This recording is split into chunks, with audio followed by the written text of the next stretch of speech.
Hi, I'm Parker Miley. I'm Tim Benjamin. And as you all know, last week we talked about how Tim was going rogue into Nashville, Tennessee to talk and protest the child mutilation rally, right? That's where he was. Yep. And he comes back into the great city of St. Mary's, and as a result of the incredible threat that he is, they turned off all of the power Yes, we have no power to at the all. entire town. Yes. Because Tim has become too powerful.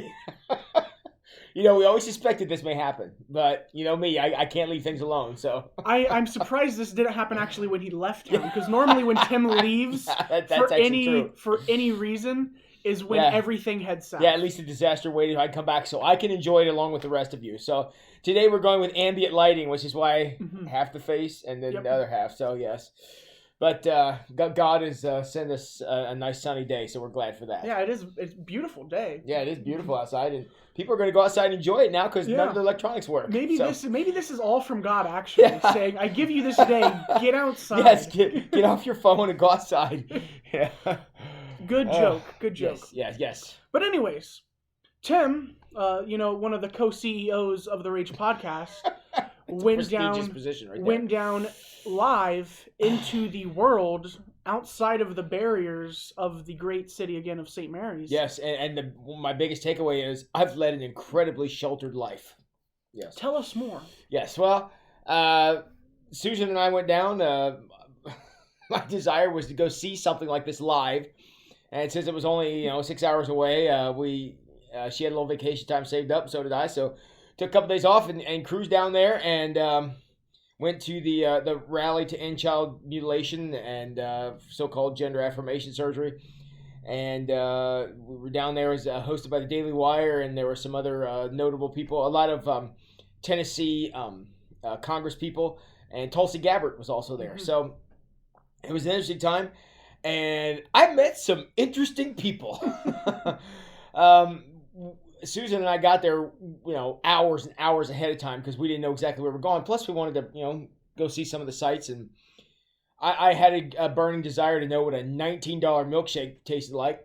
It was really good. Don't know it was $19 good, but yeah, we had a great time kind of sightseeing and walking around and seeing Nashville because neither one of us had ever been there before. And so when we first got there, we're like 5 or 6 hours ahead of when this is going to happen. And we're looking around going, well, this is the place. And there was, nothing. There was nothing set up. So, which was not, we didn't expect there to be. So we kind of said, okay, this is the place. So we used that as our hub, and we kind of went around and saw some different things. So we came back about an hour and a half or so before the event started. And then there were some people there. Now, again, we'd been there already when no one was there. I mean, it was a wide open pavilion. So now we walk up and there's a group of individuals there. And we just said, okay, well, we'll join the group. So we kind of walked up there and I was standing there in my Steven Crowder shirt that says, there is no your truth, there's only the truth. Probably not the best wardrobe choice I ever made in my life. But anyways, I'm standing there and all of a sudden somebody turned around and looked at me that was up there, had a mask on. And it was a woman, I think. And so turned and looked at me, and all of a sudden turned her sign around, and it had some kind of, we hate Matt Walsh slogan on it. I forget exactly what it said. But turned it toward me. And I was like, okay, that's not the sign I expected to see. All of a sudden, some other people start doing it, and all of a sudden I'm like, Susan, we're on the wrong side. We were standing with Antifa, right in the middle of a group of people who had signs saying death to Nazis and things like that. And all of a sudden, like, we need to get out of here.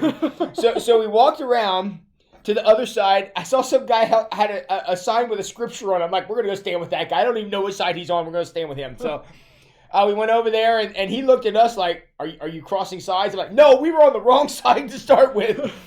So anyway, so it was fascinating. But we got over there. The crowd then started, the Antifa crowd that was there started chanting. I can't repeat a single chant that they had for the entire 3 hours we were there because all of them contained colorful metaphors of what they wanted everyone else to go do. Fair enough. And so they started chanting loudly, just, vulgarity and terrible things. And so Susan, who wasn't as enamored with that as I was, she wanted to go outside. So we both went over there, and I was standing with her, and I kept looking. She goes, just walk over there. You want to go over there, just walk over there. So I walked over and got right down. Two guys were getting ready to fight down there. And they both had bullhorns. They were yelling at each other, bullhorns. Awesome. Closer than Parker and I are right now. So they had bullhorns like this, like, "Rrr!" They were just, man, they were going at it. I'm like, this is cool. And I was like, which one's gonna give up first? And I actually walked away before they did. Neither one of them could hear anymore. Now, were they on both opposite sides? Oh, or yeah, were they, yeah. Okay, so Yeah. I feel like they're... Interestingly enough, one of them was yelling vulgarities and the other was telling him he needed Jesus. And I could tell that from a good distance away that's what they were saying. So I watched that going for a while. And so as I was standing there, because a couple people have bullhorns, I saw another guy with a bullhorn who was one of the profanity-laden bullhorns. And I'm not joking you, and I say this with all due respect. An older lady, okay, so we're not talking a young person, an older lady, actually took a hold of one of the protesters with the bullhorn and said something to him. And she leaned in, so she wasn't screaming at him. She leaned in and said something. And he turned that bullhorn right in her face and yelled, "F you," right in her face. And she went backwards. So I ran forward and I caught her and I said, "Are you okay?" And she's like, "What?" I said, "Are you okay?" And she goes, "Oh, yeah, I'm fine." And I was like, "What did you ask him?"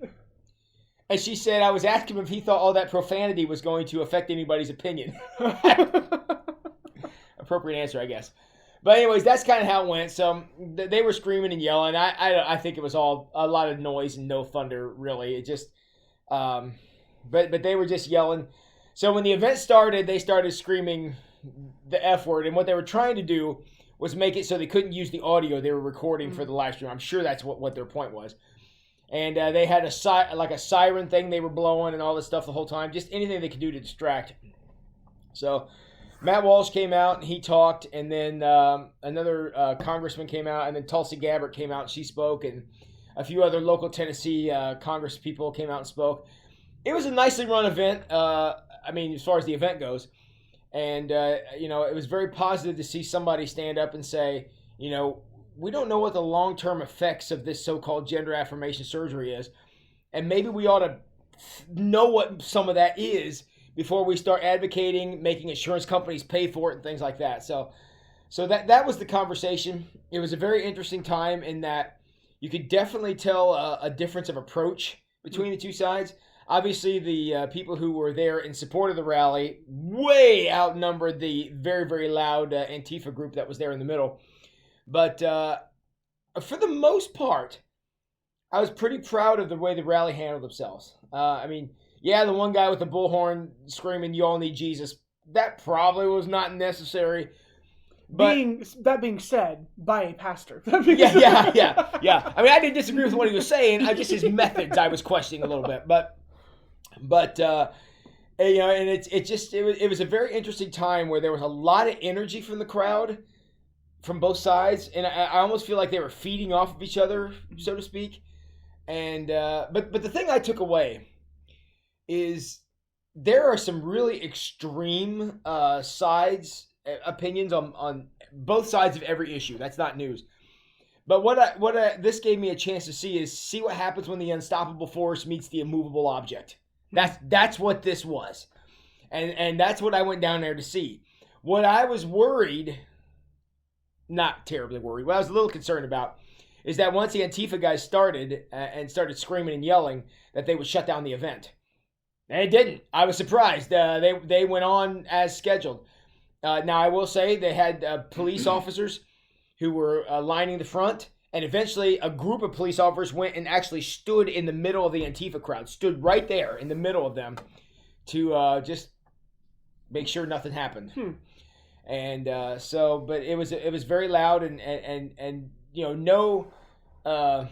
One could call that profiling. Yes, no, one could call that follow the noise. Yeah, but it was a very interesting experience to get to see what the opposition looks like. And I'm talking both sides. Get to see what the people who are saying we probably ought to leave things alone and probably ought to study this a little more, and the other side saying nope, if you say it, that's how it is, and we should go ahead and go for it, and just a very different approach. So it was a fascinating experiment in human expression, I guess. Yeah. But I'm very, very glad I went. Not because I was going for two reasons. I was going to support the cause, which I absolutely do, but I also was going to. I wanted to see how both sides behaved, and which side I was more ashamed of, and I'm very concerned about people who I think were just riding emotion.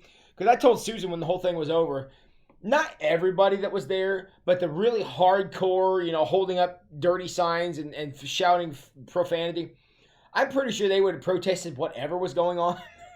I don't know that the cause really made that much difference. They were just there to disrupt and cause problems, and that's really how it came across. Did you see any groups of people, such not necessarily? So I would take it more for the side that was in there of support. All right. Yeah. So I've been to several pro-life rallies, and you will see groups like this blank church or this organization that is Didn't see any of that. No, Didn't see any of that. In fact, everybody was just kind of there. I did see a lot of Daily Wire T-shirts and things, obviously because it was their event.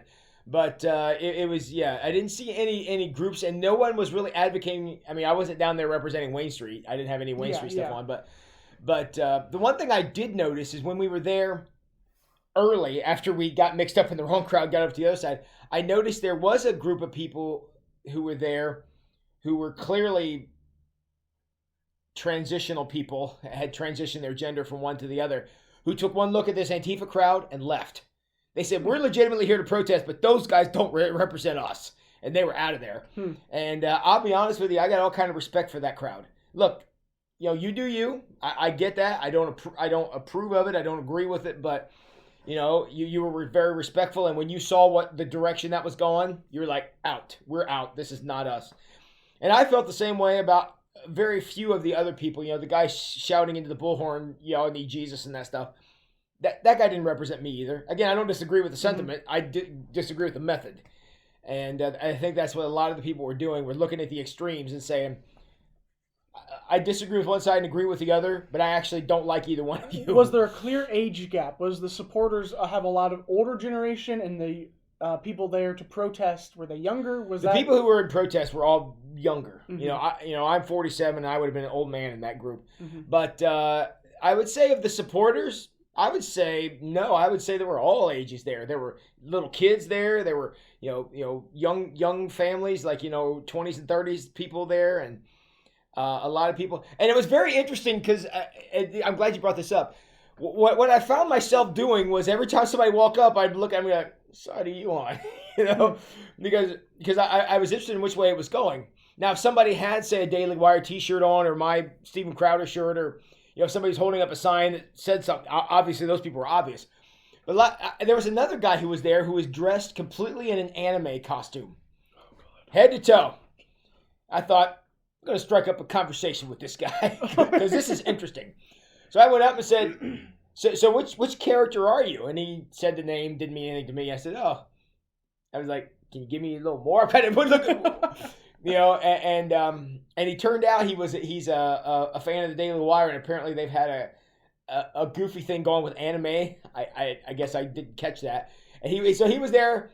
He said, I'm here because I want to get canceled from Matt Walsh's show, which is what Matt Walsh does. He bans you from the show if you do something funny or whatever.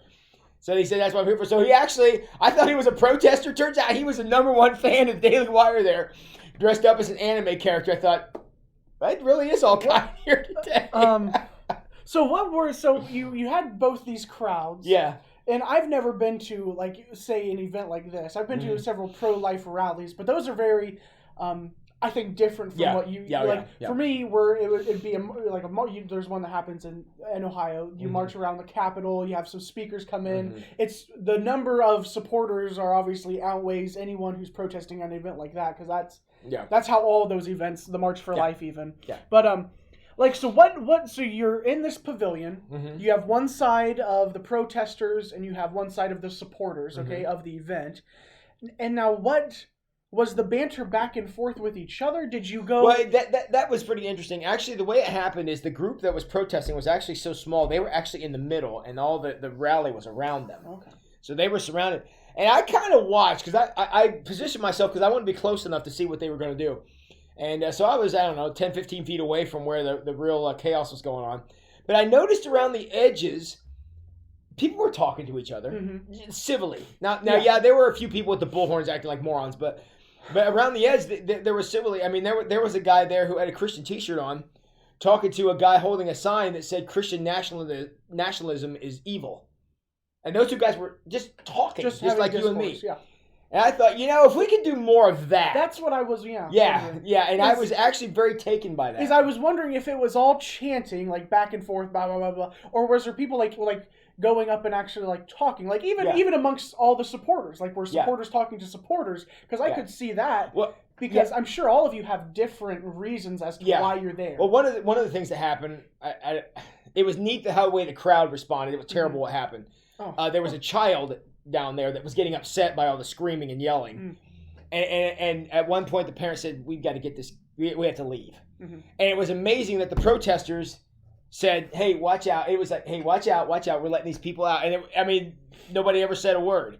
Both sides. The rally were getting so that this family could take their child out. Now the screaming started up as soon as they left. Yeah. But while that was happening, nobody was trying to be a jerk to them at all.